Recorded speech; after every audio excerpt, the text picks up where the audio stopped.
area. The second way that water is life has been a meaningful part of my life is what the Bible calls the living water. That's God's Son and the relationship that I have with him. And so when I saw an opportunity in an organization like Vera Aqua Vera Vita that combined those two things, I thought it was a great opportunity and I was thrilled to be able to help out. So that's who I am, and that's how I ended up here. Now let me talk to you about why we collectively are all here tonight, what our purpose is, and what we hope to accomplish. Vera Aqua Vera Vita envisions a world where death, hardship, and poverty caused by the global water crisis are no more. Tonight, we are here helping make a very tangible impact on the global health issues, and we are going to walk aside communities as they flow from surviving to truly thriving. That's what we're here to do tonight. And so let me start off, before I get to a couple of other things, and to thank and recognize Emmeline Miles for the wonderful performance that she had during the cocktail hour. Let's give her a round of applause. Thank you.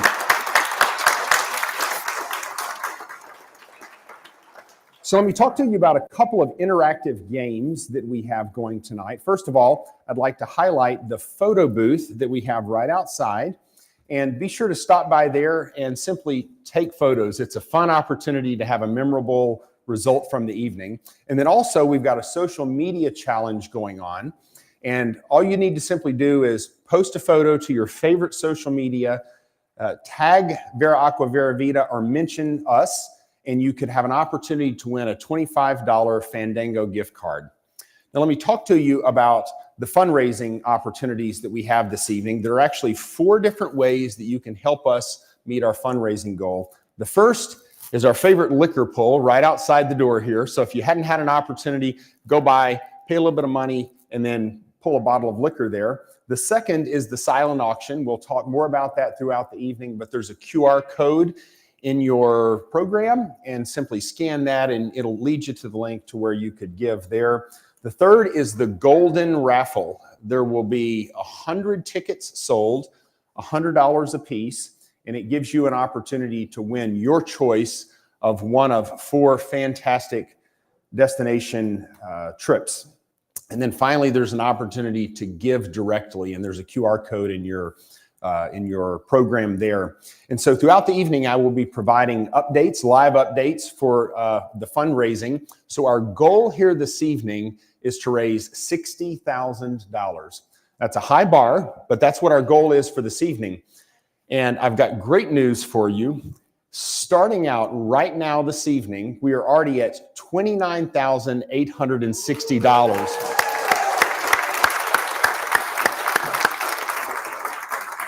So that is wonderful, wonderful news to start out where we are now. So thank you all for that. Also, let me tell you about the golden ticket, excuse me. So of the 100 tickets, there are only 13 that have been sold thus far. So plenty of opportunities left there. And as I mentioned, at the end of our program here tonight, we will pull one of those and you'll have an opportunity to go to one of the 4 destinations that are listed at the very top of the list of the silent auction list there in your program.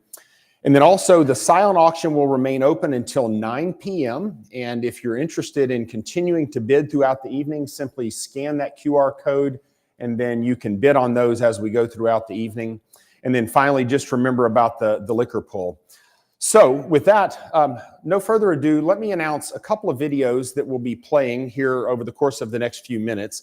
The first one will be talking about our missions impact, and also amazing opportunities for you to win big on the raffle tonight. And are we going to play those now, or are we going to play those now? Go ahead. Thank you.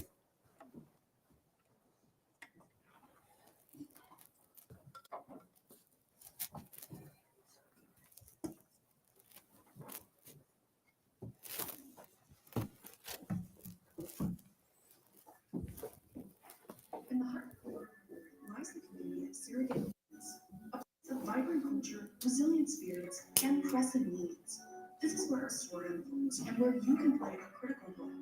Vera Aqua invite invites you this summer to join our 2020 formation trip, an extraordinary journey of faith, service, and cultural immersion.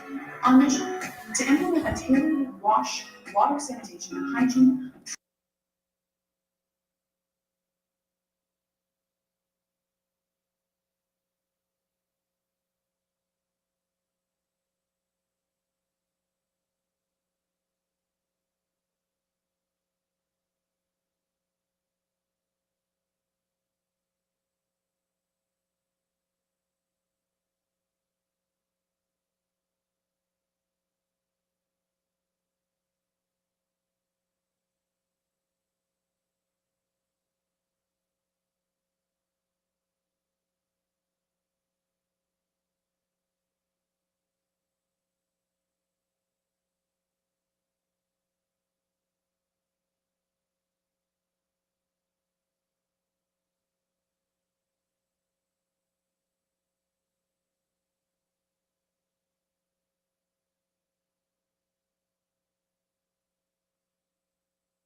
Now that looks really fun.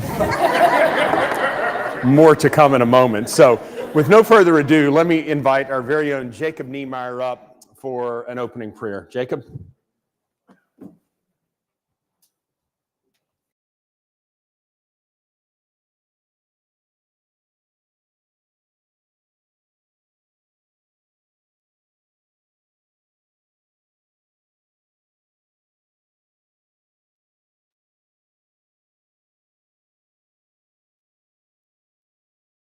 Father Navarro out there in the cocktail hour space. Can you hear me, Father Navarro? Father Navarro, I see you. You're looking up. Thank you. Wow. You're standing up. Here he comes. Okay, I'm going to tell you something right now. It's pretty cool. So I met Father Navarro. He's a Peruvian man from Wisconsin. I don't know how that worked out. No. He's a priest in Wisconsin, but he's a Peruvian. And I met him a few months ago at the North Dallas Catholic Men's Conference. Standing right here, if you want to turn and look at him. Give him a round of applause. I don't know why we're doing this, but yeah, we should. Because he's awesome. You've probably seen his station out there, the tables. He's selling Peruvian art. So when I met him a couple months ago, I said, we work in Peru. We should collaborate. Like, I love your people. I love your culture. I want to serve them, and let's make this world a better place and come together and figure out a way to do this. He said, well, how can we do that? I said, well, we have a fundraiser event coming up. You're here at an event when I met you. Why don't you come to our event and have a table? I gave him a card. Literally, this is how God works. I gave him a card for our fundraiser event, said, please connect with us. And then after the fact, I realized he can get to our website. He might go far enough to contact us, but I actually didn't really give him my contact information. I didn't have his. How am I going to get involved? How am I going to get connected with him? I had no idea how that was going to happen. I just invited him, and he said, we'll be there. I didn't hear from him for 3 months. He showed up this afternoon, all right? By the way, he just showed up. He remembered. And so I can't do an opening prayer as good as a priest can do an opening prayer. So please, Father Navarro, can you come up and please give us an opening prayer and bless our meal? Thank you so much. I'm sorry to put you on the spot.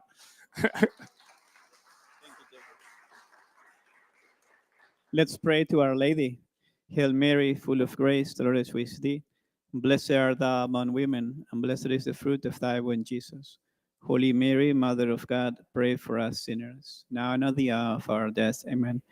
And bless us, O Lord, in this thy gifts, which are about to receive from thy bounty through Christ our Lord. Amen. Thank you very much.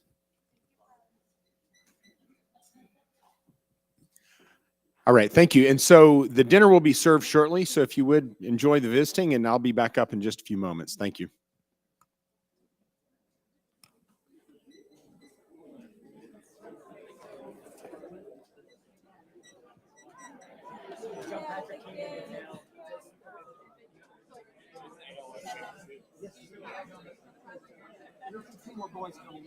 Okay. I haven't met your wife. Oh, yes. Yes, this is Pierre.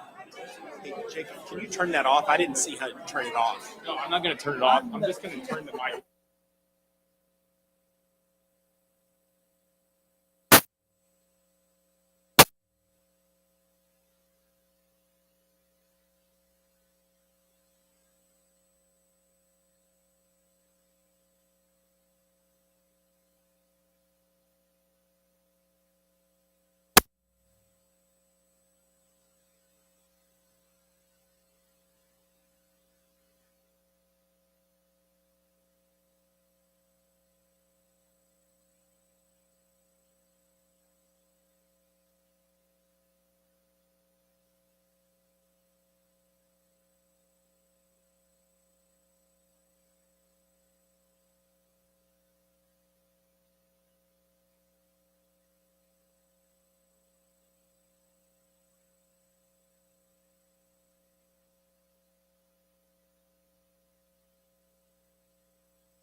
Hi, everyone. Hi, everyone. If I could, let me just have your attention briefly. Let me have your attention.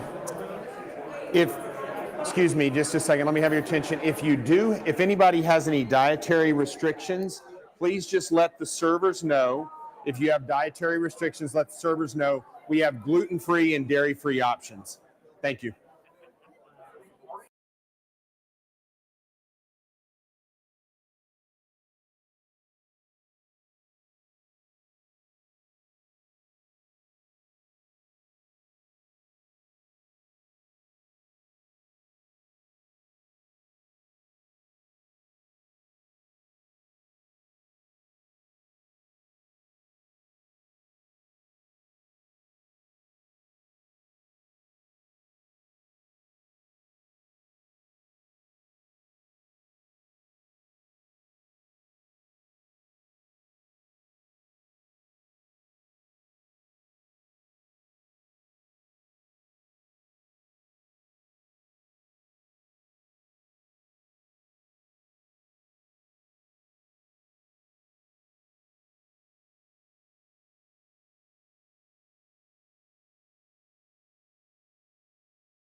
All right, if I could, let me have your attention, please. I realize that some of you have not been served yet, so servers will continue to come out. If I could, let me just have your attention. If I could, let me have your attention. Thank you. So servers are continuing to bring food out. So I see some have been served, others have not. We're going to continue on with the program, even as we're being served here. So please continue to feel free to eat, including when you're served. I wanted to share a couple of sobering facts with you about the global water crisis that Vera Aqua Vera Vida is trying to fight. And if you would just ponder these for a moment, let them sink in. And this is what we are trying to do something to counter as we are here this evening. The first is this: the United Nations reports that by 2025, so literally less than 2 years from now, by 2025, half of the world's population will be living in a water-stressed area. Half of the world's population won't have easy access to water. The second fact is the lack of access to clean water and sanitation has a profound impact on educational opportunities, especially for girls, who often are responsible for water collection in rural areas, particularly in the developing world. This responsibility can significantly reduce the time available to go to school, which widens the gap for young women's educational opportunities. And then finally, perhaps the most sobering one is that today, one child dies from a water-related disease every 90 seconds. One child passes away from water-related disease every 90 seconds. And so thank you for being here to try to do a little bit to change that harsh reality, especially for those that are most vulnerable across the world, including children and the elderly. And so with that, I'm pleased to introduce Delana Margie. She is Vera Aqua Vera Vida's Director of Communications. And since she joined Vera Aqua Vera Vida in 2020, she was originally a volunteer, and Delana has championed Vera Aqua Vera Vida's mission since that time. She founded the VAVV Club at the University of Dallas when she was a student there, and she led local waterway cleanups. She raised awareness of the impact and the solutions to the global water crisis, and fundraised to help students participate in mission trips. Delana's deep involvement in Vera Aqua Vera Vida's initiatives and her close connections to the communities we serve highlight her staunch commitment to spreading the empowerment of clean water. And so if you would, please help me welcome Delana up for our testimonial witness.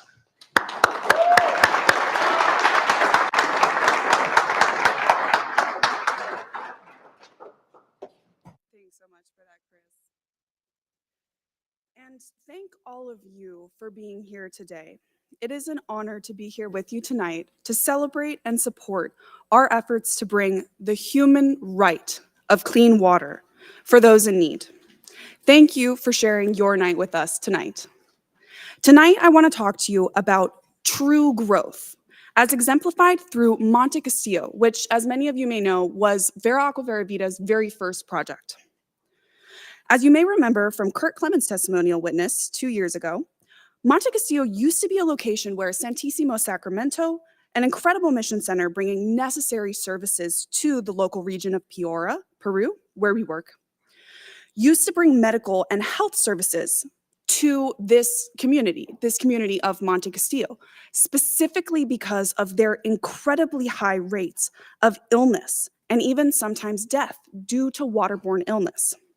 The community and all the aid workers who would visit this community knew that the reason that this community was getting so sick was because their only main viable source of water was a canal whose water was the thickness and color of chocolate milk. That is not an exaggeration. I have seen this water for myself. Many of the community members did not have another option. It was unavoidable, the sickness and parasitic malnutrition that ran rampant in their community. Sadly, this is the reality for so many individuals. 2 billion people on this planet today lack access to an improved source of clean water. Fast forward to 2019. This community, Monte Castillo, is trained to manage and distribute clean water that flows freely from the heart of their community, thanks to the efforts of Vera Aqua Vera Vida and all of our supporters. Fast forward a little more to 2022. The community has gained knowledge, tailored training, and empowerment to take hold of their future and the future of their children's health through water, sanitation, and hygiene training through Vera Aqua Vera Vida's 2022 mission trip. This mission trip was the first time I got to experience, witness, meet the community members of Monte Castillo. I was blessed to be able to help with the WASH mission training and to meet so many joyful people who live in this large developing community. These people use dirt floors as their home's floors, but they wear happiness on their face, always. They greet you with overwhelming hospitality, and though we came to serve them, somehow they always found little ways to pay it forward and to serve us. I remember one time, one woman who knew that we were working in one part of her community, Las Mercedes Kilometer 11, brought us little cups of this delicious drink called algarrobina. Sorry if I'm mispronouncing, Ricardo. But just to be able to be there, very likely this woman did not have an abundance of these supplies, but she did choose to take the time, use her resources on us, on us as missionaries, which was just such a beautiful way to thank us. All this to say, the warmth and gratitude merely for our presence really left an indelible mark on me. Let me describe what it was like for me to arrive in Monte Castillo in 2022 for the first time. A shameless plug for all of you out there. If any of these stories pull on your heartstrings, we are still accepting registrations for the 2024 mission trips. So please come see me, Ricardo, or Jacob. We have lots more information for you on that. As we left the Santissimo Sacramento Mission Center to meet Monte Castillo, to go to Monte Castillo for the first time, we would travel along a dirt road, a very bumpy dirt road. And eventually we came to the side of a canal. This is the canal that, as I was saying, literally the water resembles chocolate milk, the thickness, the color. We would travel along this canal for quite some time. And then when we turn into the community of Monte Castillo, the first thing that greets you today is this beautiful white building where you can see Vera Aqua Vera Vida's logo on the top. And it's just this first thing that you can find in the community, our water treatment facility. It brings water to all of their community. That's why it's placed in the very beginning of the community, the heart of the community, so that they have the most access to it. It's highly accessible to all of them. And behind this white structure expands the community. Bamboo, sheet metal roofs, bamboo walls, and dirt floors behind this infrastructure that we've created here, thanks to all of your support. You can see the gratitude and the pride on each of the community members' faces to be managing and running their own clean water solution, truly to be cooperating for the benefit of their future and the future of their children. Now, I have understood well the positive impact clean water has had on communities ever since I found Vera Aqua Vera Vida and started working for them, which what I didn't fully understand until I went to Monte Castillo in 2023 was just how powerful and visible this growth truly was.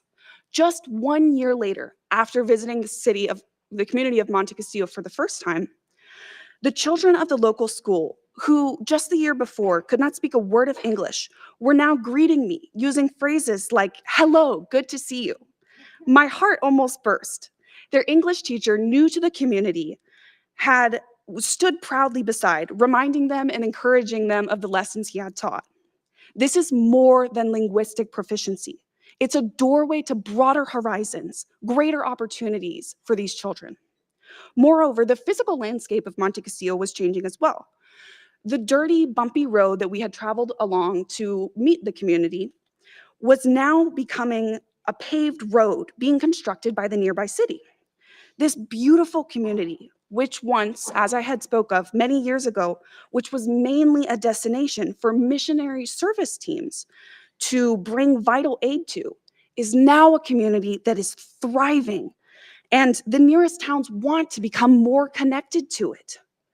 Soon, this road will connect Monte Cassio to larger populations, resulting in more than just improved mobility, but promises opportunities, jobs, and economic growth for the 7,000 community members in Monte Cassio.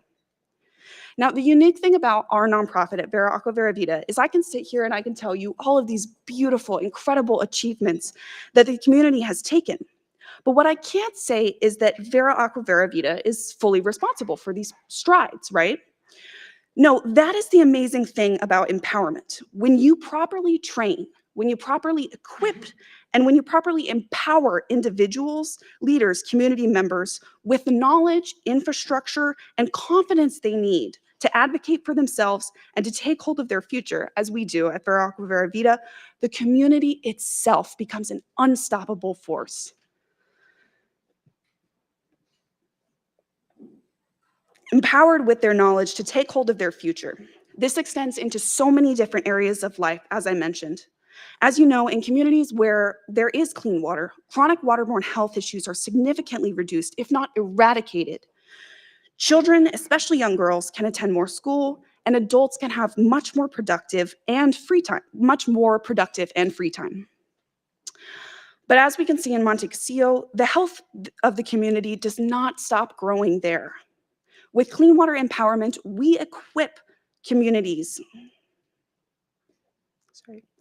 the community to create more opportunities for themselves, for their community, and for their children. At Vera Aqua Vera Vida, we know the law of subsidiarity is the most effective way for communities to govern. That the people who are closest to the problems have the necessary knowledge and experience in order to solve it the most effective and lasting way. This subsidiarity is all made possible by equipping communities through infrastructural decisions and training, which bring about the empowerment for them to be able to advocate for themselves in all different areas of life. That's what your presence here is all about. Clean water, and if I dare say, even more importantly, the empowerment that ripples through communities in ways that we as outsiders couldn't even possibly imagine. That's the beauty of this mission that you're here tonight to support. The strength that it imbues communities with to learn to work together to meet its current and future needs for generations and generations to come. Now we're switching gears a little bit, looking even further than Monte Cassio in the region of Piora. We look to the communities of Las Mercedes Kilometer 11, a desert community of over 1,000 people, and Serra de Leones, a small hillside community of over 500 people. When I went on Vera Aqua Vera Vida's mission trips, I could see these communities share so many similarities to Monte Cassio. Their smiling faces, their warmth, their gratitude for our presence. But these communities differ from Monte Cassio in one vital way that stunts them from experiencing the same ever-evolving growth. You guessed it, a lack of clean water. There are so many global causes around the world that are truly doing good in areas that have dire, dire needs. But tonight, we have the opportunity to empower clean water through Vera Aqua Vera Vida's holistic model, the gift that keeps on giving for generation and generation to come. I have met and befriended so many of these wonderful and deserving people, and they need all of the help we can muster. Thank you so much for being a part of this mission and for believing in the potential of places like Monte Cassio, Las Mercedes Kilometer 11, and Serra de Leones, and for your contributed support in bringing true water, true life to those in need. Thank you so much.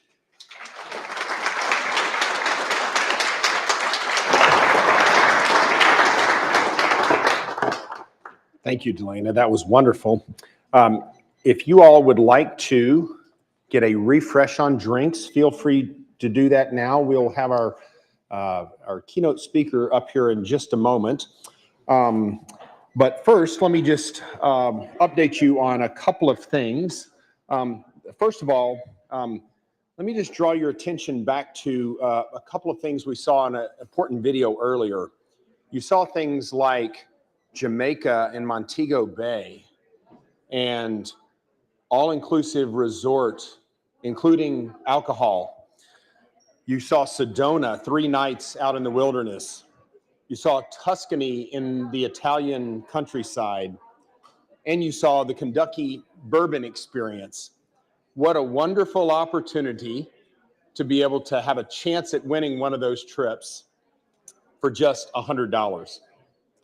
And so momentarily, I will be updating you on our status of the fundraising for the evening and for the Golden Raffle.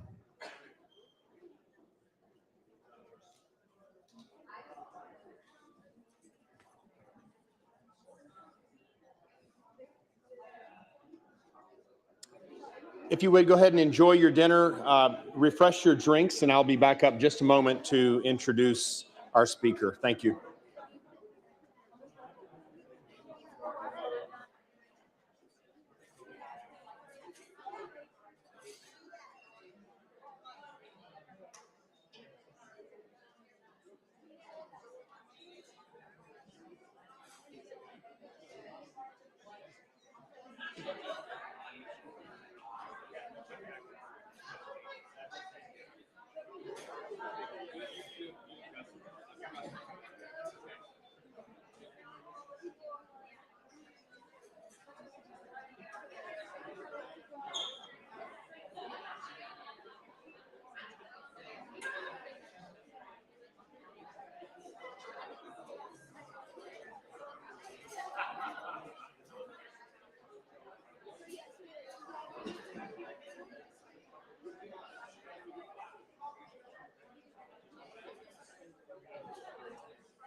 Sorry about that. There was a little bit of a tight timing. Yeah.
Okay, if I could, let me have everyone's attention again. Thanks, everyone. If I could, let me have your attention. And if you could, rejoin your seats, please. We're going to go ahead and continue with our program here. Thanks. If you would, go ahead and grab your seat again. Hopefully everyone had a chance to refresh their drinks at our break there. We're going to go ahead and get started again. Thank you all. Okay, if I could, let me have your attention. Let me have your attention. Thank you all. So before I introduce our keynote speaker this evening, let me just remind you of the four that we are here trying to raise money this evening. First of all, there's the liquor pull, so I still see some opportunities out on the table out there. So don't let those go to waste. Of course, we've got our silent auction.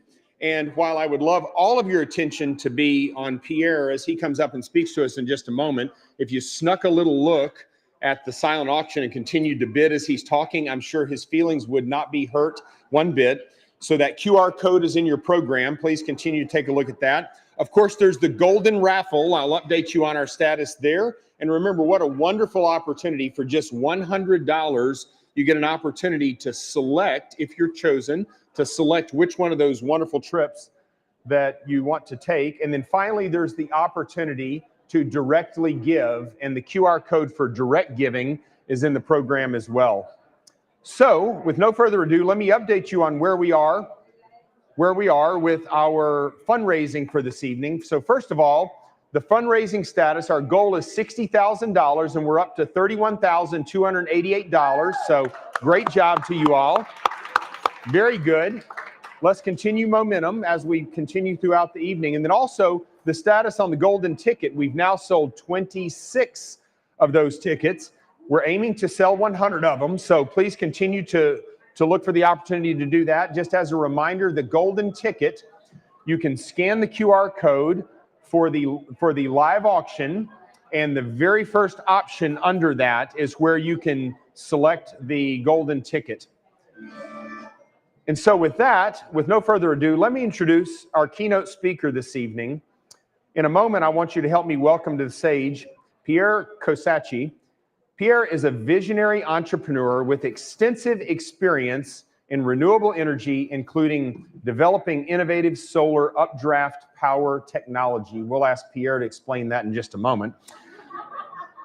Pierre is a former senior managing partner and founder at Stream Energy, which is now owned by NRG.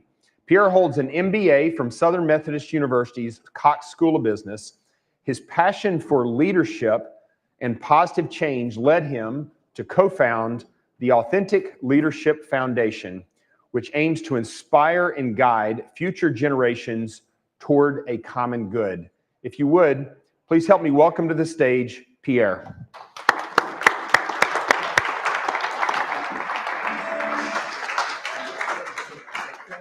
What's that? Oh, wait.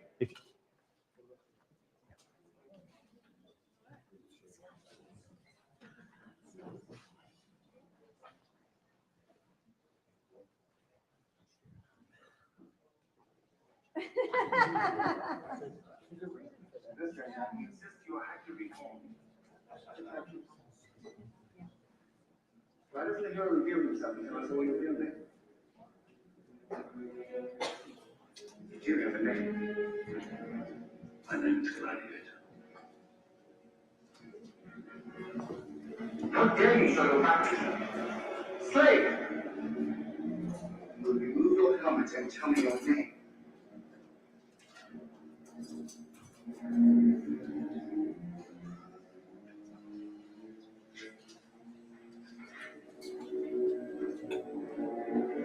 My name is Maximus Decimus Meridius, commander of the armies of the North, general of the Felix legions, loyal servant to the true emperor Marcus Aurelius, father to a murdered son, husband to a murdered wife, and I will have my vengeance in this life or the next.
Now that we got everyone's attention.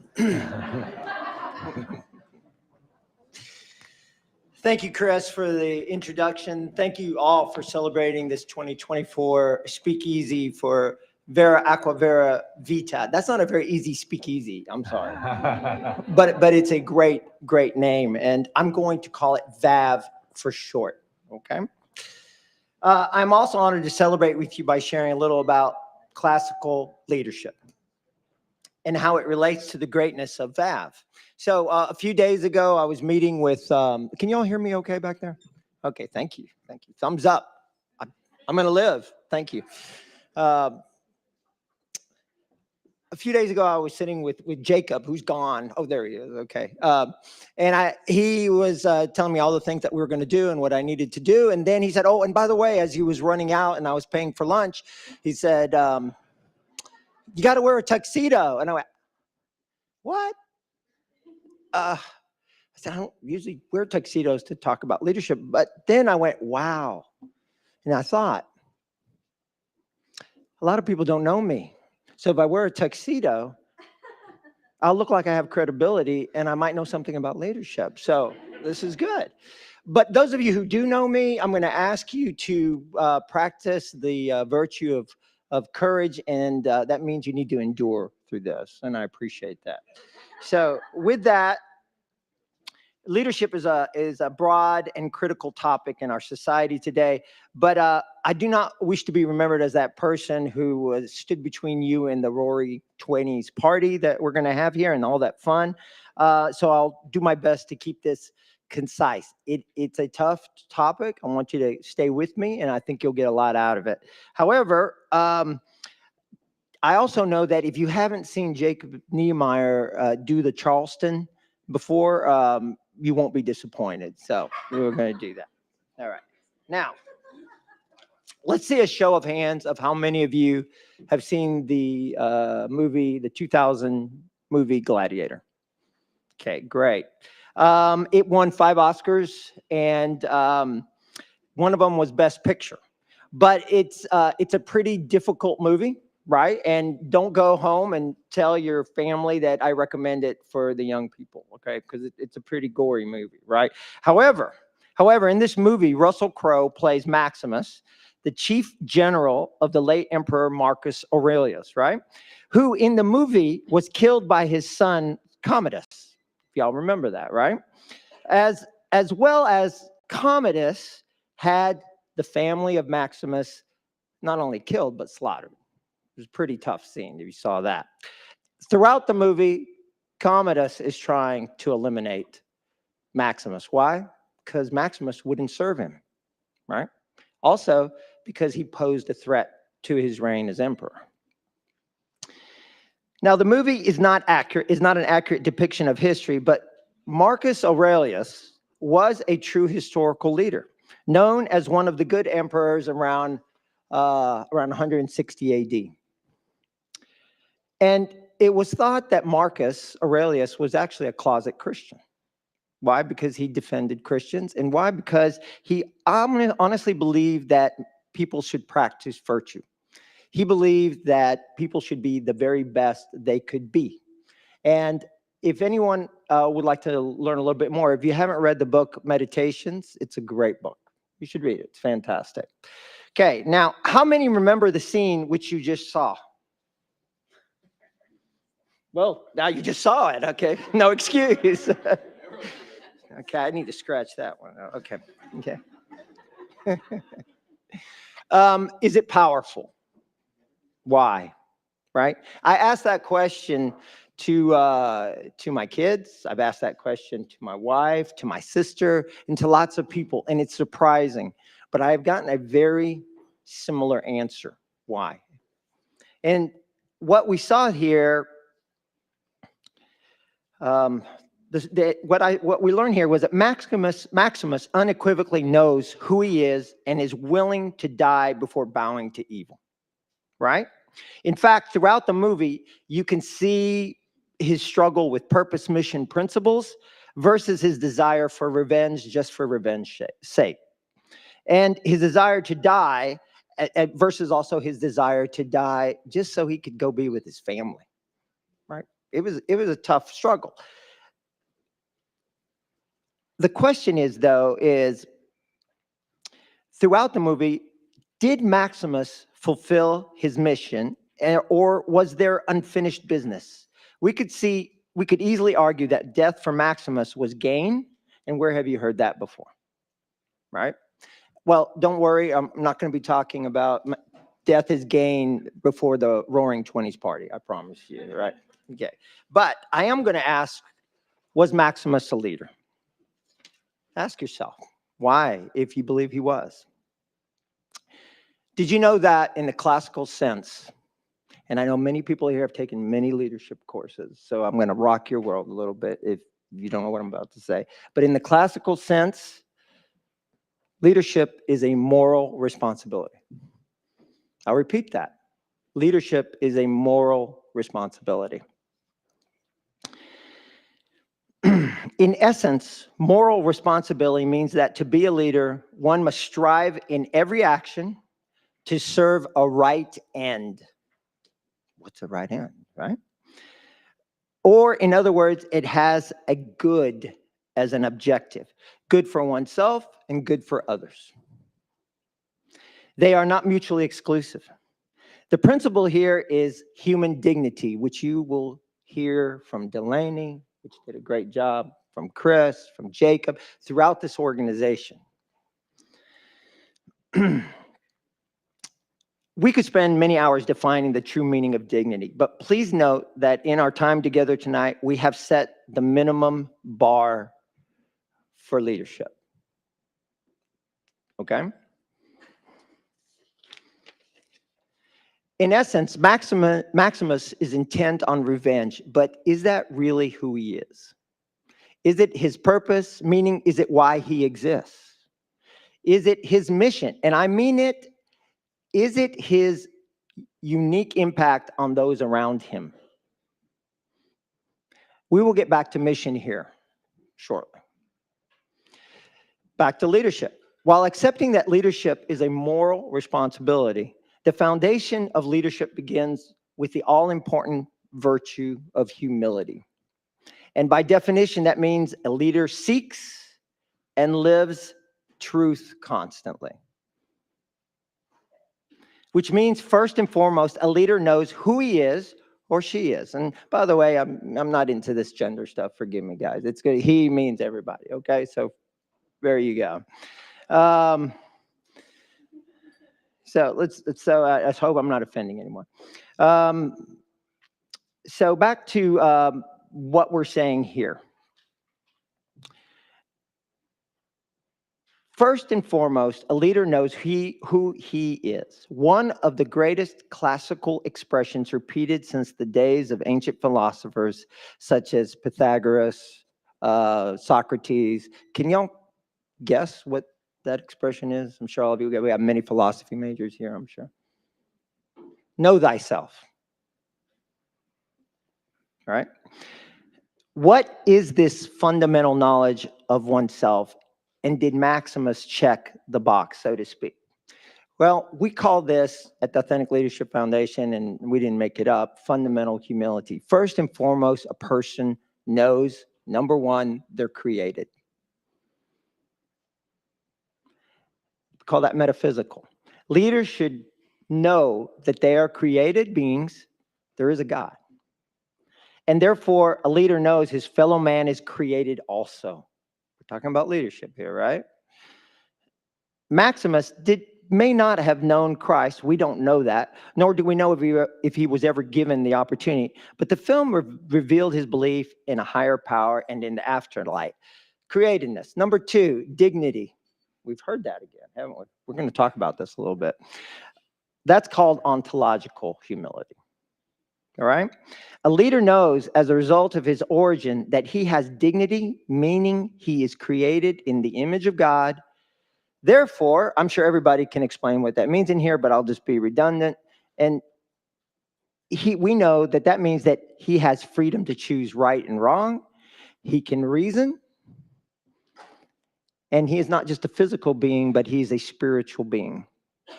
And by further definition, as explained throughout the teachings of Christianity and as stated even in the Declaration of Independence of the United States, he has the I'm from Egypt, so I can't say these words sometimes. Unalienable rights to flourish. We use the words grow here a lot. We use the words be the best you can be, right? We're going to elevate that word just like we're elevating leadership to flourish.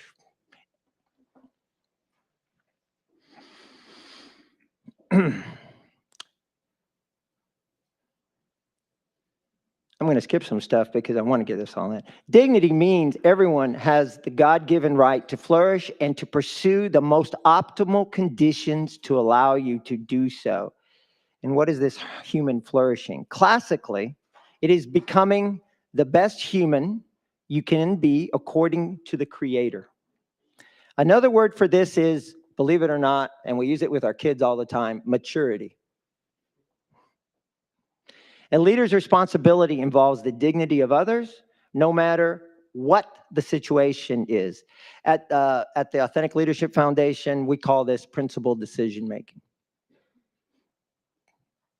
What principle are you using to make a decision? Okay, we don't know if Maximus understood he was created in the image of God, but we see that he believed in the good of all. Freedom was absolutely necessary. If you notice in the movie, he was a slave most of the time, right? And that men must be able to reason and to think, right? And he certainly believed he had a spirit. Number 3, we just did created, we did dignity, and now we're going to be talking about spiritual weakness. What is this thing called spiritual weakness?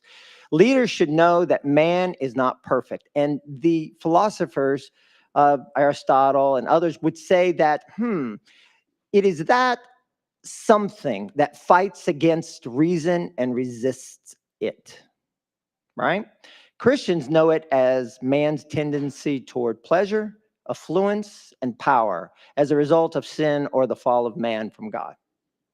A leader understands he has spiritual weaknesses and can only then overcome his shortcomings and forgive himself and forgive others. If you don't know you have weaknesses and you can't forgive yourself, how are you going to do that for others, right? Maximus certainly knew he had weaknesses.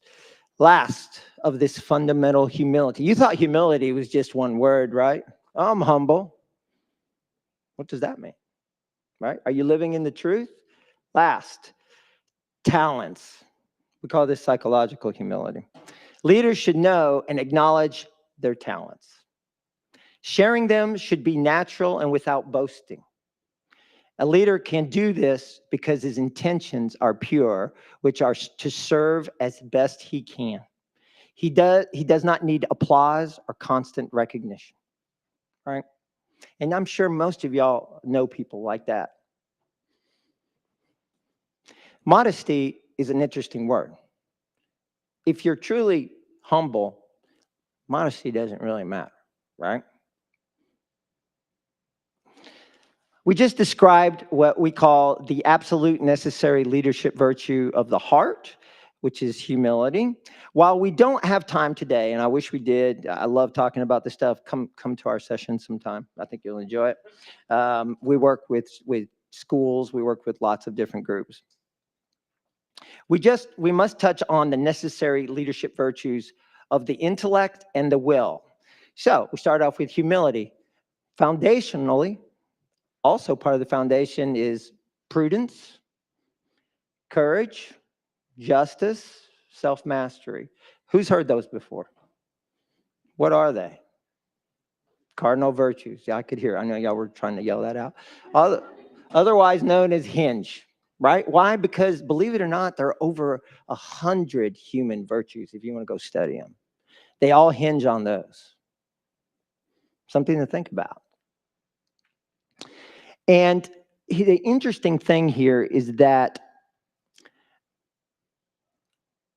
you really let me put it this way. Make no mistake, each one of these virtues have a right end in mind, meaning a good, right? All right. So if one wishes to be a virtuous leader or a mature human being for that matter, these are important. Okay. Let's quickly. What is prudence? Prudence is making the right decision. Not just making a decision, it's making the right decision. What does it involve? It involves study, seeking counsel, experience, going to the right sources, correct? And most of all, you got to make a decision, right? Some of us have a hard time making a decision. We'll study something forever and we won't make a decision, right? But again, at the very least, one must be able to determine if a moral end is achieved in that decision. And we're talking about all decision here, guys. We're not talking about life and death like you saw up there all the time. Next three virtues are virtues of the will. I said courage. Courage is one of the most misunderstood virtues, but it's defined classically as running risks and staying the course, meaning to endure, right? Staying the course. That, believe it or not, I'm crazy. I will do, you ask me to do something that's tough, I'll do it, right? The question is, how long can I do something I don't want to do that I'm supposed to do? Ask my wife. I'm not very courageous at times. Okay. Many supposed leaders are tough, but not necessarily courageous. A terrorist can be tough, but do not mistake that for courage. Maximus, in this case, by definition, was courageous because he understood and took risks for the right end, knowing he may have to sacrifice his life to free Rome from tyranny, right? A quick story. I mean, courage. I learned courage at a younger age. Believe it or not, I told you I came from Egypt.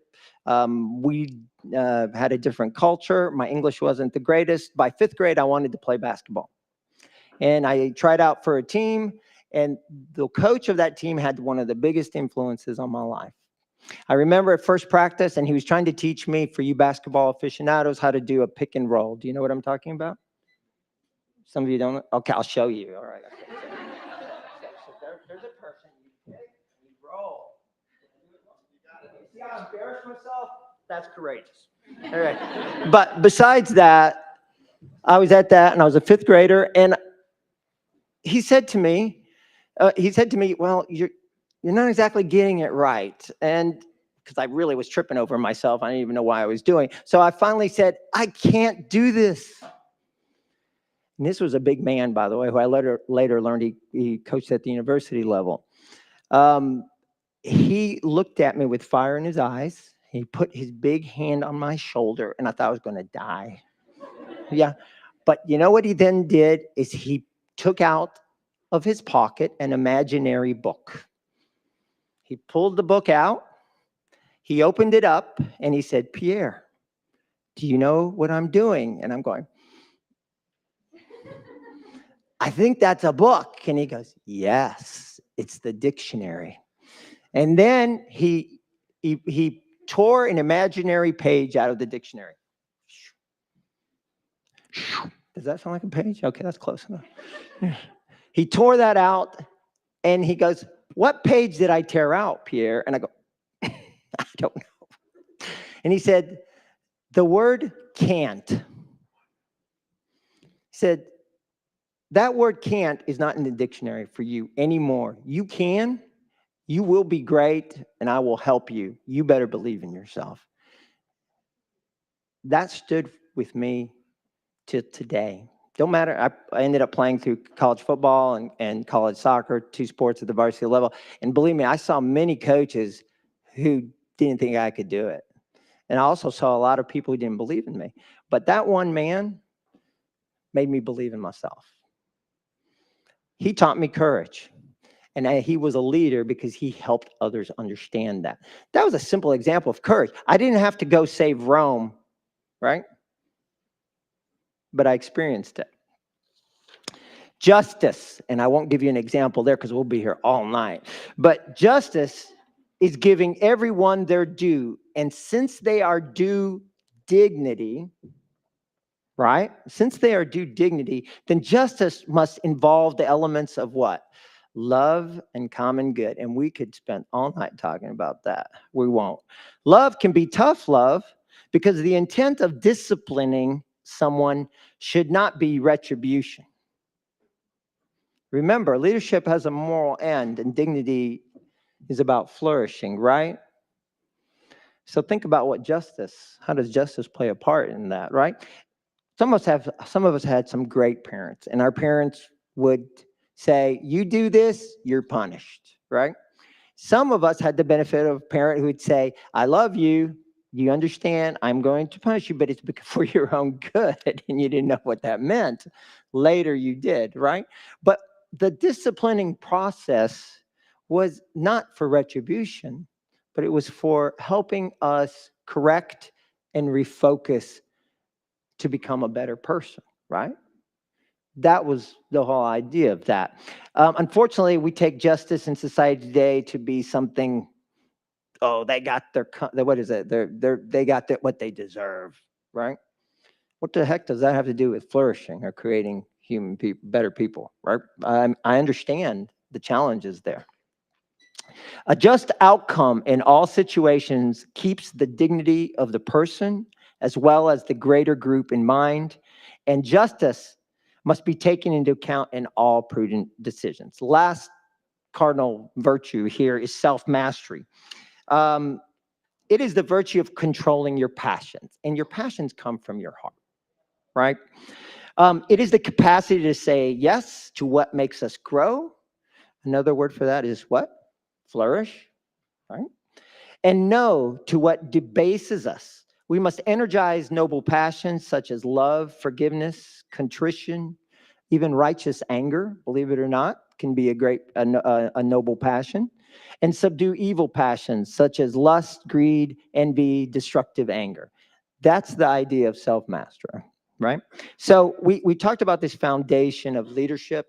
Believe it or not, there's another level of leadership. You're like, oh my goodness. How many levels of humility and leadership are there? Right? I'm happy with my representative in the Senate, or am I? I don't know. It's up to y'all on that. We call this the essence of leadership. We just talked about the foundation. Now we talk about the essence. And the essence is, how can I say this? It is the greatness attributed to the virtues of magnanimity and fraternal humility. Some people, it took me 10 years to say the word magnanimity, but it's an incredible word. We love to say someone is magnanimous, correct? And in truth, magnanimity is the striving of the heart toward great things.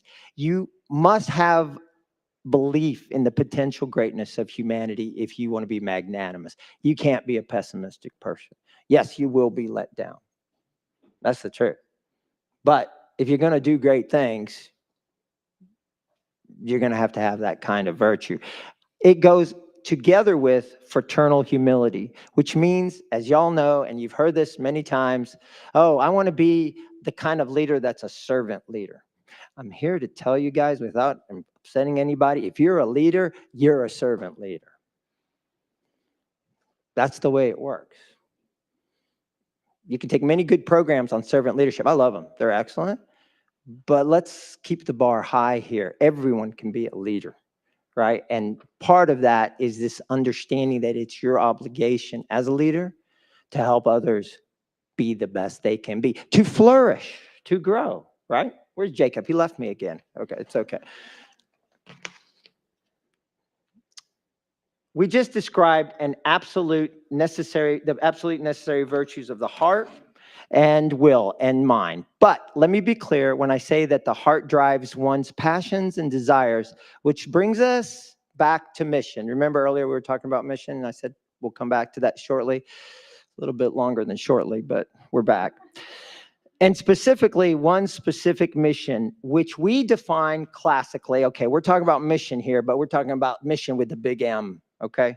I'm not talking about my mission today is to go to the grocery store and make sure I get the list because I always forget something, right? That's a goal, When we talk about mission, we're talking about, ready for this? Your special, unique impact on humanity. What is it about you that makes you special and honestly helps other people? Okay. Here we go. Okay. That impact on humanity is what we do to help others flourish. I'll give you an example. Who knows Mother Teresa? Okay. While she did many great things in her vocation as a nun, one can easily argue that her primary impact on humanity, or the essence of her greatness, and by the way, we're back to greatness, because if someone's actually living their mission, they're striving toward greatness, right?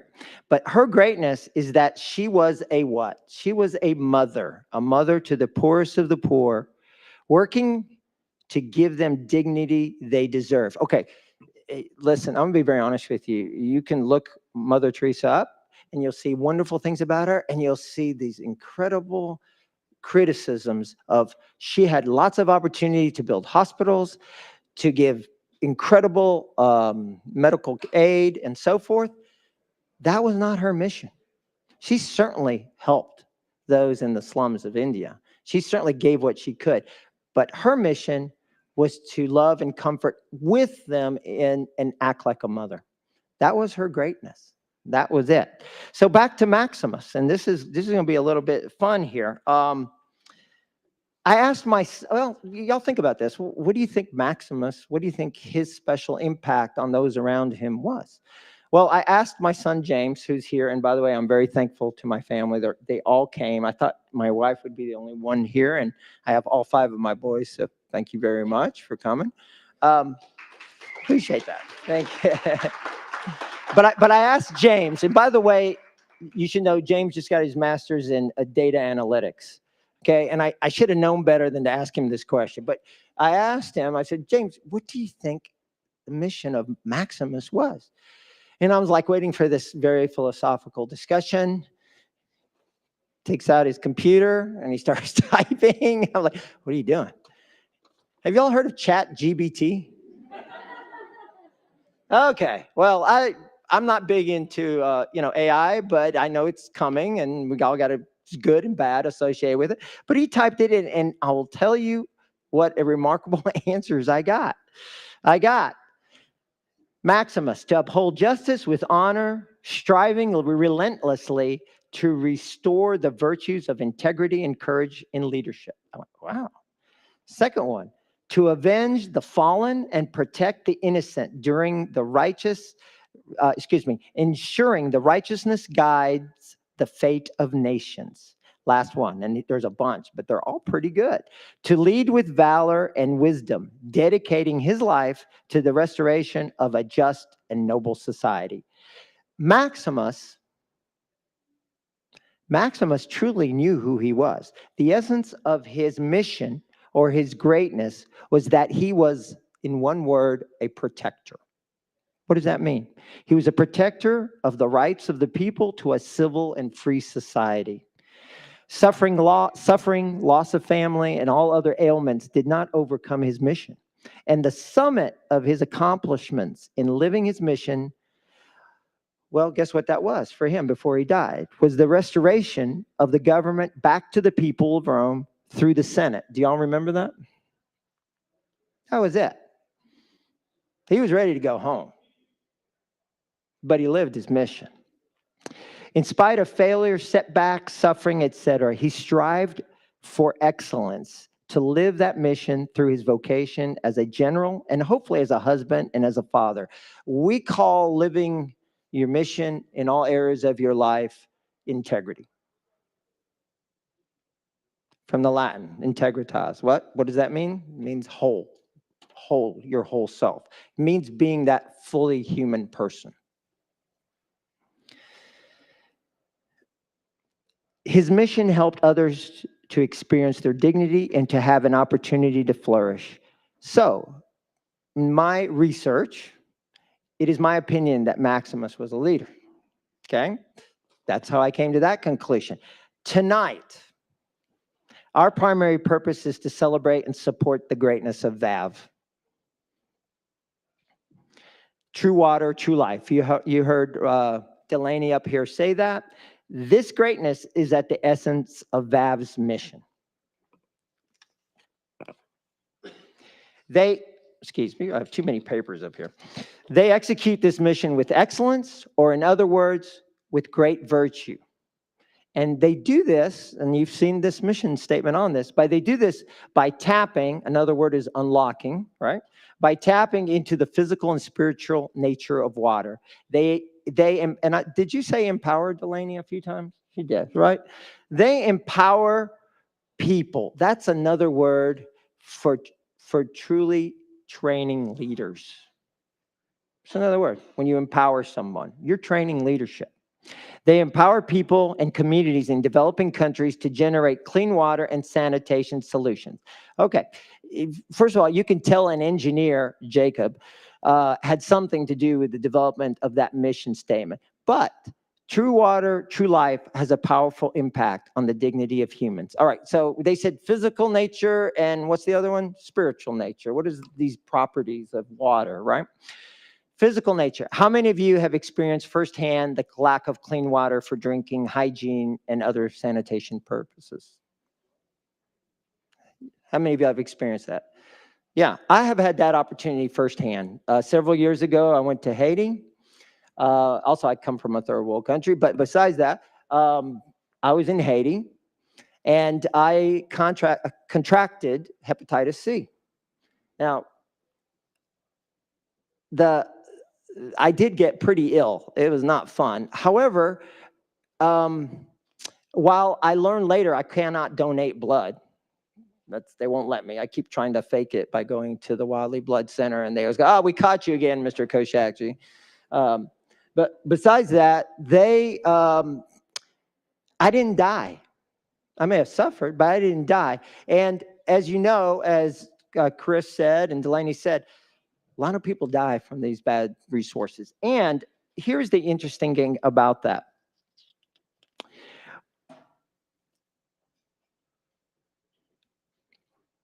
VAV strives for excellence in implementing what they call the WASH program, and you all should read about it if you haven't had it. It's fantastic. And they do this by building well-engineered water sanitation systems and empowering, as we said, the local population through hands-on education.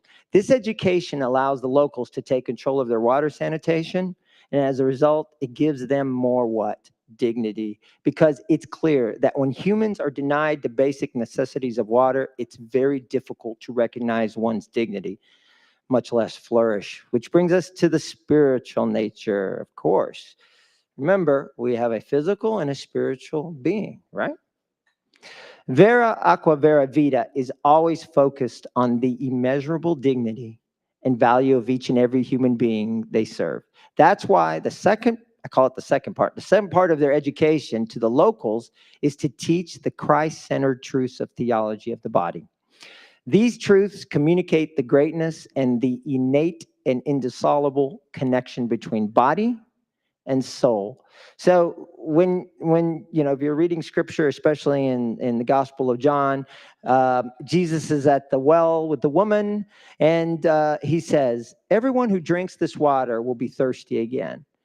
But whoever drinks the water I shall give will never thirst.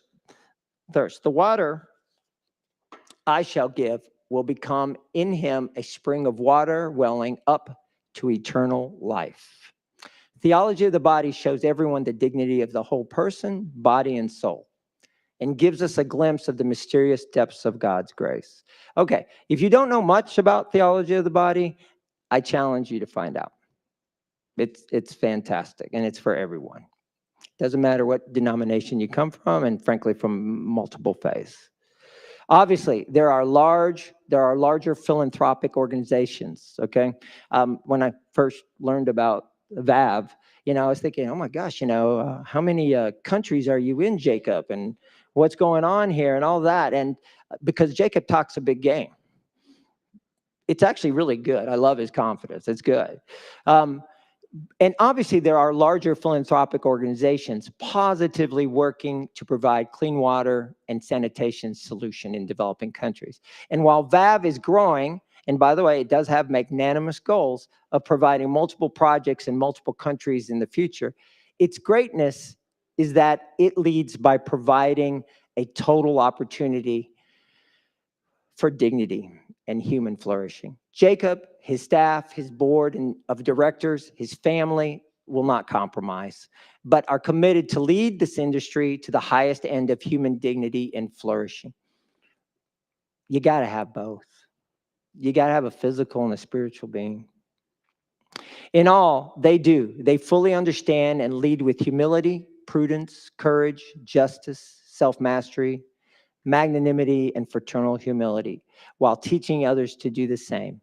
So VAV is a shining beacon on the hill of classical leadership in my book. I encourage all of us to learn more about VAV and how we can take examples from them and grow as leaders. I especially ask that we support VAV with our time and treasures, because it is in learning and giving that we grow our own dignity and flourish. Last, what I have not stated to this point is that one is not really born a leader, and everyone can develop into a leader, no matter what you are born with or born into. I say it again, you're not born a leader. You develop, you grow character, you grow with virtue. You understand who you are. You set great mission, great goals, but why? And you have to know your why. It is part of your dignity and responsibility to flourish and help others flourish also. It's first and foremost critical, though, and I'll end with this, it's first and foremost critical to understand that you have unique greatness as a child of God, and that you each have a unique mission. I challenge you, if you haven't, find what that is. Thank you for your time.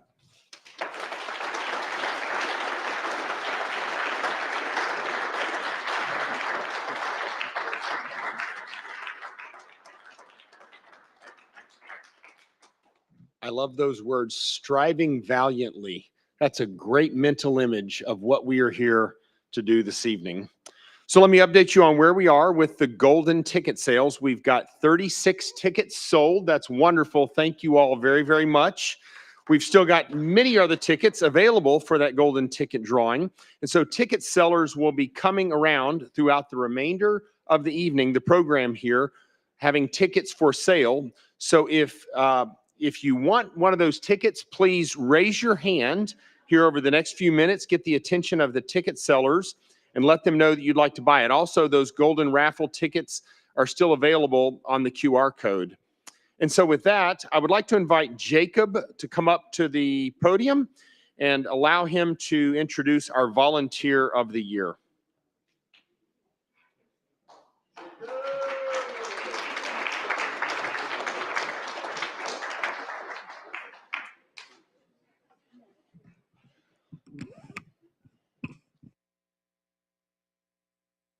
Hello.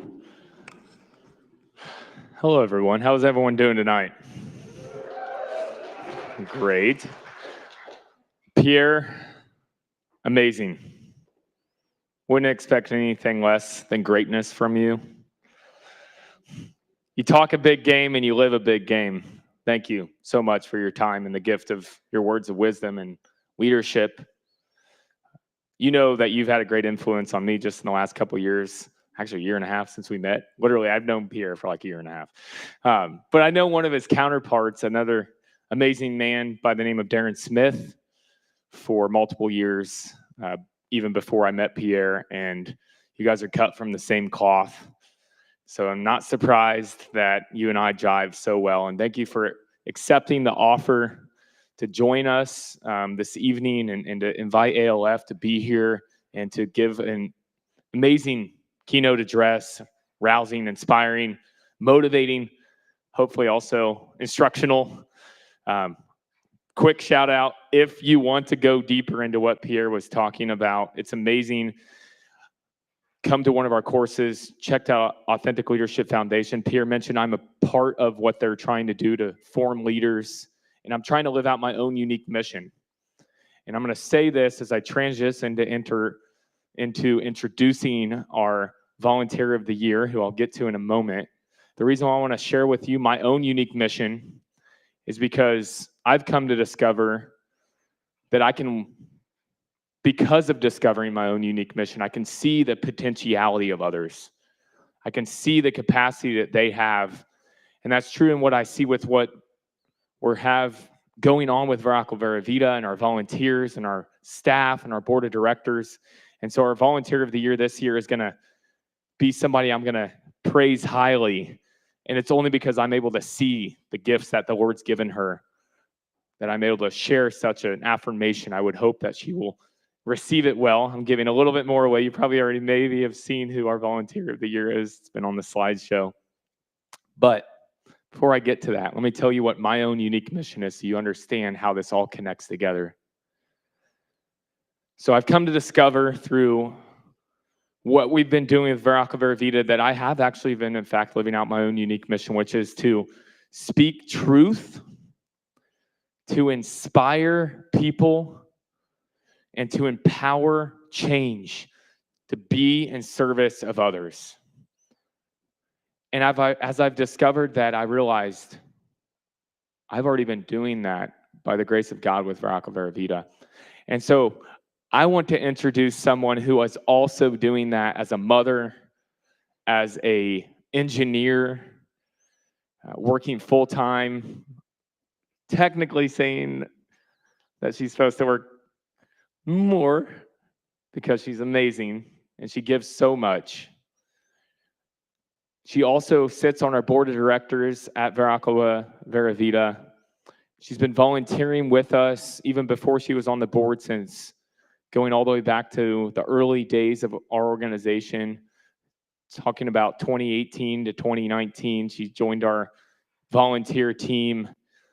A little over a year after that, she joined our board of directors. She's been volunteering as a volunteer engineer, helped plan one of our fundraiser events that was here years ago at St. Paul. Her name is Sonia Cook, and she is an amazing woman of God. And I want to invite her up here to give us an opportunity to praise her and affirm her and give her a round of applause.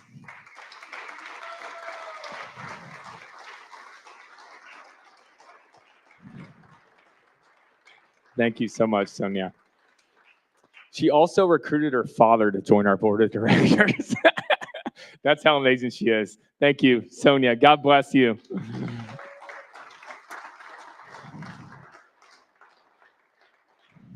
So we have a certificate. It's coming your way later. At this point in time, I have hopefully your rapt attention. Rapt, R-A-P-T, not wrapped as in a gift, because that would be weird. I don't know how that would even work.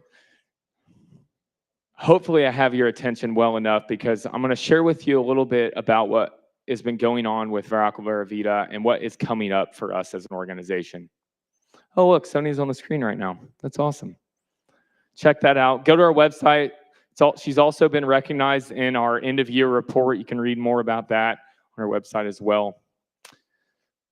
So it's been hinted at by Delana during her testimonial witness, by Pierre during his keynote. You may have already seen this on our website if you follow us closely already. We are currently working in the Piura region of Peru. We have 2 communities that we're working in right now in various stages of the process. We have 6 other communities in the short list that are in need immediately. I'm going to talk about that in a minute. The communities that we're currently working on: the community of Las Mercedes, kilometer 11, and the community of Serra de Leones. You hopefully have heard those names already this evening. Need our prayers, need our support, and we need to be their voice. So, the reality is such. In the community of Las Mercedes, kilometer 11, we have completed a master plan to bring them access to life-giving, sustainable clean water, infrastructure design. We've gotten all the permits authorized to go to construction. But despite our best efforts, the government keeps kicking down our water rights application, even though we've met all of the requirements. There's some political stuff going on. And so I know in this room we are a people of prayer. And I'm being humbly honest with you. We are doing all that we can. You can ask Ricardo, who is our Peru Projects and Programs Director, more about this. He runs our operations in Peru. He's a former attorney down there. At this point, we're reaching a point where we have to give it to God. And so I want to invite you to pray for the community of Las Mercedes, Kilometer 11. Specifically that we get the water rights approved ASAP. Because this is a community that is in desperate need. 50% of the people lack access to, 100% of the community lack access to clean water. 50% are literally suffering daily from a chronic waterborne disease. So prayers needed there. As soon as we get water rights, we are months, probably 2 months max away from going to construction. That's how close we are in this community. The community of Cerro de Leones is at the early end of this. We are in the early stages of preliminary engineering, submitting water rights applications, land rights, all of that is going on. And in fact, on this mission trip that we're taking to Peru this summer, we're going to be working closely in that community to implement our education workshop, deliver 750 care packages, which is a cool program that we have with Veraco Vera Vida, to bring sustainable technologies, materials, hand sanitizer, hand soap, chlorine tablets, bleach, toothbrushes, toothpaste, I already said that, body wash, shampoo, prayer cards, rosaries, instructional cards about hand washing instructions and best management practices. We're going to give one of these care packages. They're all in a gallon-sized Ziploc bag, travel-size materials. We're going to give one of these care packages to every single person in the community of Cerro de Leones this coming summer. Going to implement our education workshop there. We're going to advance our project efforts there to hopefully by then be very close to the next stage of design in that community. By the end of this year, we hope to be at a place where we've completed design, secure permits, and are ready to go to construction for that community's clean water system. I just talked about 2 communities, and that's what's going on. I'm trying to give you an idea of what we're dealing with and the complexities and the challenges that we're facing. But I also want you to know that these are people that have no one talking for them, no one advocating for them. If we're not, if I'm not, if our team is not, if our board of directors are not, if you are not, no one is. These are voiceless people. They have innate, immense, eternal dignity, infinite dignity. We need to be a champion for them because if we're not, who else is? The reality is on this recent trip, it hits me every time. I go once a year at this point. I'm a blessed father to 4 children, to have an amazing wife, and Fernanda Niemeyer, my amazing counterpart, who's sitting right over here. I'm looking right at her. Everyone knows who I'm talking about. Everyone knows my wife is amazing. I'm blessed to have an amazing family, but that also comes with sacrifice. And part of that is I only get to go to Peru once a year right now. I only get to go to a developing country once a year right now. I used to go, literally, I'm telling you, if you guys want to understand who I am as a person, I used to go during the height of my travels to Peru and to developing countries. I was going 2 to 3 times a year. I spent almost 6 weeks in Peru in 2018. All right, okay? So know what I'm saying when I say that I have been a lot to Peru. I've been a lot to developing countries, but every single time I go, even just once a year at this point, it hits me new. And this most recent trip we took last summer on our mission trip was no different. There was a young girl, you've probably seen her in some of the pictures. She was in the mission trip promo video that was run earlier. Her is a girl by the name of Adeline. I had a chance where, this is in Serra de Leones. I'm going to paint a picture for you. Ricardo and I are having a business meeting, okay, with the leaders of Serra de Leones. And we're standing next to the river, which is going to be their primary water source for generations to come, as we work towards bringing them a sustainable clean water solution. We're standing next to it. We're talking about our plan, our strategy, where we're going to put the uptake structure, some of the issues that we're going to have to deal with. And I was letting Ricardo mostly handle the conversation because despite being married to a Mexican by the name of Fernanda Niemeyer, my Spanish is not that great. Also, I've been to Peru like 8 times, and it's still not that great. I'm just not good with languages. But nonetheless, I was letting Ricardo handle the conversation while I was just taking video. Standing there, filming, okay, this is where we're going to have our uptake structure. This is where we're going to have our alignment. And as I'm doing it, we were there for 30 minutes in this afternoon, sitting next to the river, standing next to the river. We're there for 30 minutes, maybe an hour. And I'm not joking when I say that the entire time that we were there, there was at least 2 people standing in the river, getting water out of it. This river is about 1.5 kilometers from the center of the community of Serra de Leones, which is where we're going to put our treatment technology. We've already put out an alignment. Pipeline design is underway. But people are walking, and it's in the mountain foothills of the Andes. Again, I'm trying to paint a picture here for you. People are walking 1 kilometer to 1.5 kilometers downhill from this community to the river to get water. We're there for, let's call it like I said, let's be conservative, an hour, one afternoon. Entire time we were there, at least 2 people getting water from the river. All but maybe 3 or 4 of them were girls. Young girls. And now I'm going to speak to you ladies and to you mothers that are out there too, that have children. Okay? They are the ones, these women, these children, these girls are the ones that are having to go collect this water that's not even clean. Okay? This water, to the tune of 50% of the people in the community of Serra de Leones are suffering from a chronic waterborne disease. Okay? I'm standing there filming this video, and this young girl walks into the picture. She had walked her donkey. And you saw it in the video earlier, actually. She was filling 4 5-gallon containers that were hanging over either side of this donkey, 2 on each side, with water from the river. And in my broken Spanish, I started talking to her, and I said, "Hello, what is your name? How old are you?" And she's answering all these. "Adeline is my name. I'm 13 years old."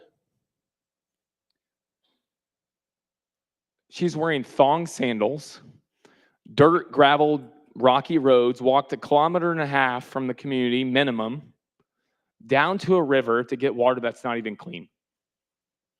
By the way, Peru is in school. School is in session at this time. She should have been in school. She wasn't, because she couldn't be. Because if she didn't get water for her family would die if they didn't drink at all.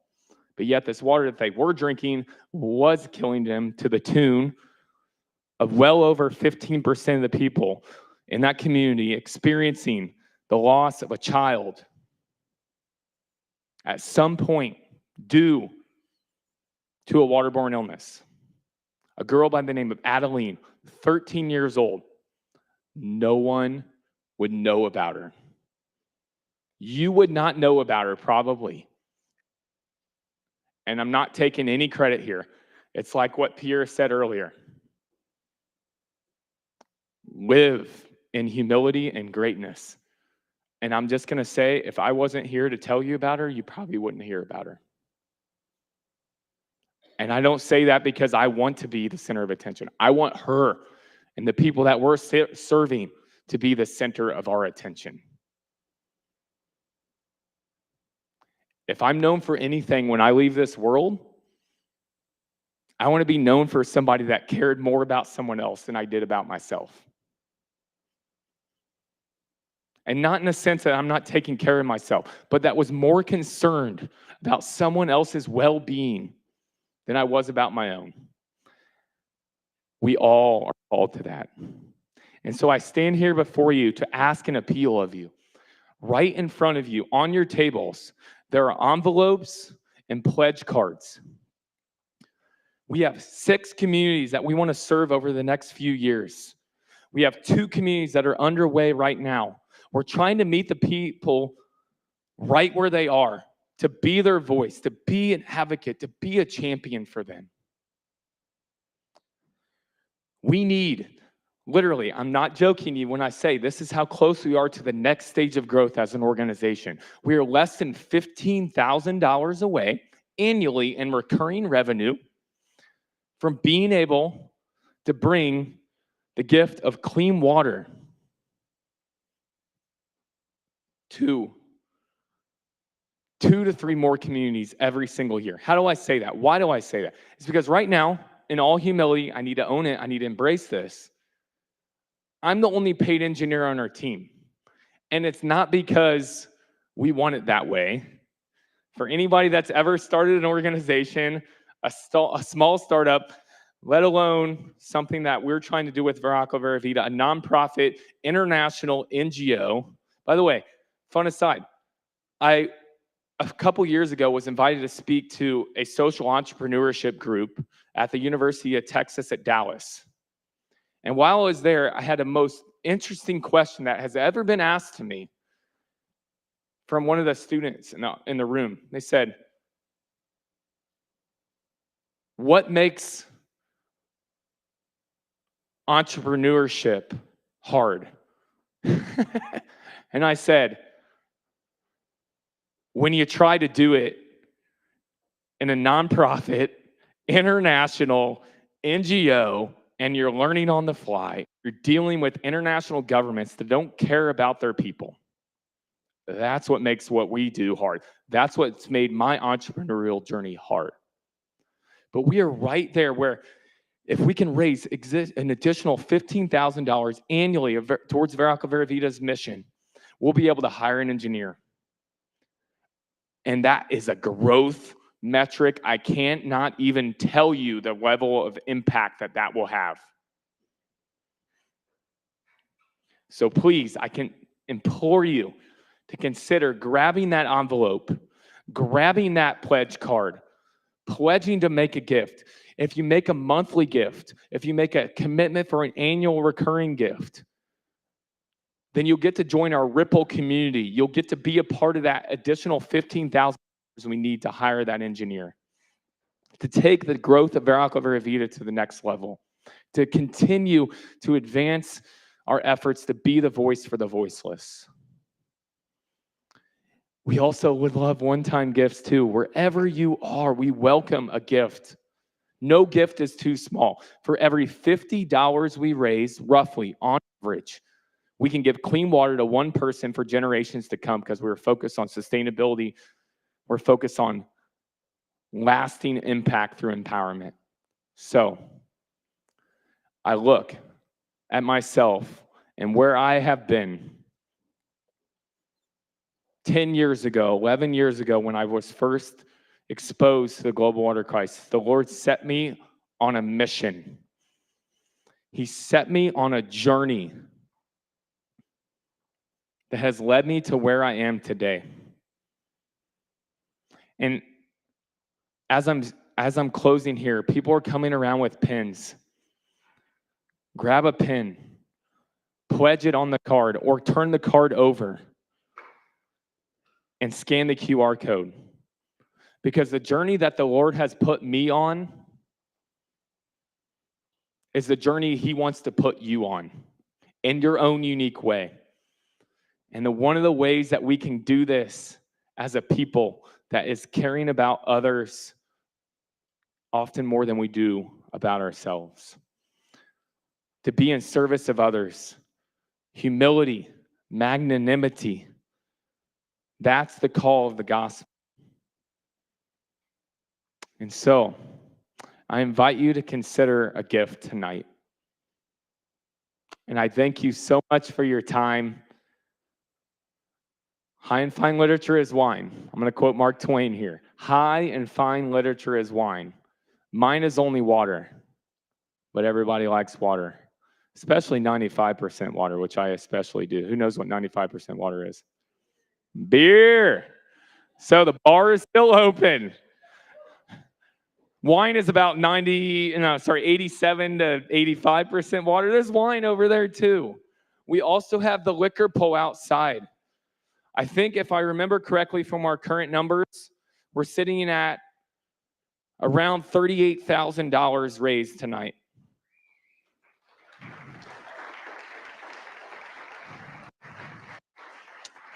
I think we can go further.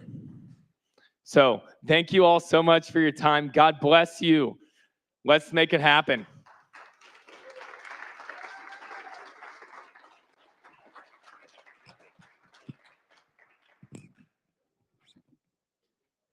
Great job, Jacob. Thank you. Thank you so much for that. And so I'll close out our time here. Just a couple of things, announcements to close out. First of all, a reminder about our social media challenge. The winner of that will be announced in the next couple of days on social media, of course. On the fundraising front, the silent auction will be open until 9 o'clock. So a few more minutes left for that silent auction opportunity. So please take advantage of that. And with that, are we going to announce the Golden Raffle result here shortly? We ready for that? Yes. Here we go. Yes. So, whoops. I'll let you stand there. And so, do you have the app? I do. Okay. And would you like to pick a number between, hold on, drum roll. Everyone drum roll. Okay, can we get a number, Chris, between 1 and, Delana, can you check me on this count? 1 and 41? 1 and 41. Please pick a number between 1 and 41, Chris. The Great Karnak says 19. 19. All right, drum roll. I find the name. We have a Maria Wang. Oh, Maria Wang. Oh, she just stepped out. Wonderful. She will also be notified post-event or by her friends right now. Thank you, Sonia. Congratulations to Maria Wang. thank you. I want to know what trip you take. Sonia's going to have to tell me, or you're going to have to tell me personally. Fantastic. Okay. Thank you, Jacob. So let me just give a quick shout out to our sponsors before I introduce our remaining musical guest. First of all, let me say a big thanks to all of our sponsors. We've got Westfall Engineering. Yep. Great job. Thank you all. Plumber Associates. Thank you all. We've got the Authentic Leadership Foundation. Pierre and team, thank you very much. We've got our colleagues back here at Neil Schaefer Associates. Thank you guys very, very much. Where are our colleagues from UBSE? Yeah, great job, guys. Thank you so very much. And then finally, what about our colleagues from Lucid Private Offices? Yes, thank you all very, very much.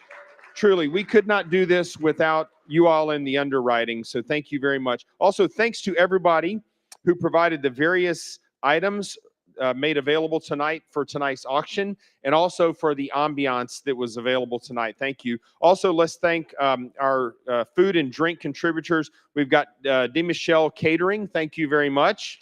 We've got Nothing Bunt Cakes from Richardson, Texas. Nothing Bunt. And then finally, without fail, give our thanks to Ben E. Keith for the beer and wine. And finally, let's also thank Emmeline Miles once again for the opening music. Thanks, Emmeline. And I just want to say thank you to everybody, the speakers, the volunteers, the donors, and all of you that showed up tonight. We could not have done this without you all. And so, with no further ado, let me introduce our musical guests to remain the evening. So, Dave Washburn Jazz Band. I'll ask you to welcome Dave and band here momentarily. They are a versatile group known for their lively New Orleans-style jazz, swing, and Dixieland tunes. From hot jazz to Frank Sinatra-style crooning, and even the occasional polka, this band brings a rich mix of music to every event, including weddings, corporate functions, and quiet dinners, which this is not. Wherever you go, the quartet looks to create a classy, jazzy ambiance for the occasion, from the soft suite to Bourbon Street. Tonight, the quartet will be energizing the end of the night with some jazzy tunes to get our feet moving. And so, with no further ado, let's welcome the Dave Washburn Jazz Band.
It don't mean a thing. You can't jump to.